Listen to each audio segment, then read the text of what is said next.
నాకు తెలిసి యెషయి వాళ్ళ ఆవిడ కూడా ఆశ్చర్యపోయి చూస్తుండొచ్చు. వీడు గొర్రెలకే సరిగా పనికిరాడు అనుకుంటే వీడిని కోరుకోవటం ఏంది? వీడు రాజైంది.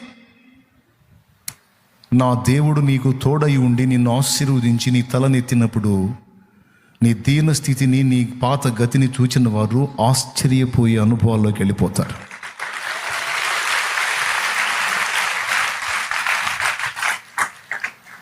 ఏంటి వాడి దగ్గర ఉంది మా దగ్గర లేదంటే భక్తి,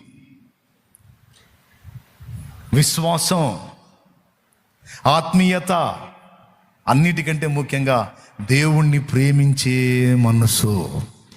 దేవుణ్ణి ప్రేమించే మనసు. ఈరోజు కొంతమంది నిన్ను అంటుండొచ్చు, పద్దాకలు దేవుడు దేవుడు దేవుడు పిచ్చోడ్రా, దేవుడు పిచ్చోడు. ఆ టైట్లు పొందితే ధన్యుడివే నువ్వు, దేవునికి మహిమ. ఆ టైట్లు పొందితే ధన్యురాలివే. దేవుడు పిచ్చిదే. ఎప్పుడు దేవుడు దేవుడు దేవుడు